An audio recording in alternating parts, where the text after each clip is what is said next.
தரணியிலே நான் பெரிய திறன் என்று தானவர்க்கும் மாணவர்க்கும் பகனியாகி இரணியனும் இறப்பே நன்றி எண்ணியதுண்டோ என்று கத்தா என்று திட்டு எல்லாம் நட்ட தூணில் நடத்தி கர்ப்பமானார் நான் முகனார் கொடுத்த புறம் என்றாச்சு திறமை அல்ல ஒருவரது உரிமை அல்ல அந்த தெய்வம் என்று செப்புவதே உரிமை இறைவன் அவன் நன்றி அனுபவம் அசையாது ஆட்டி வைக்கும் ஐயன் செயல் யார் அறிவார் மையனுக்குள் யாக்கை இல்லாமல்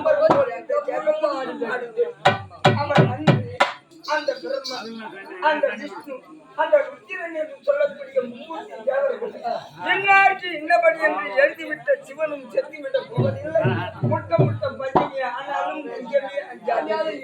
அப்படி ஒவ்வொருவர் பிறக்கின்ற தருணத்தில் லபி என்று சொல்லக்கூடிய விதி பயனை விதிக்கின்றவன் அவன்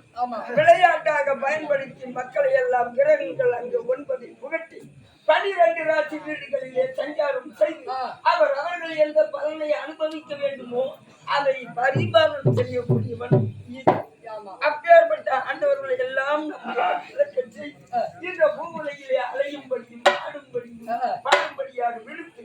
கடைசி முறையாக தன்னை இயற்கை என்று சொல்லக்கூடிய பிணமாக கொள்ளிச்சார் அப்படி இறந்த பெரியா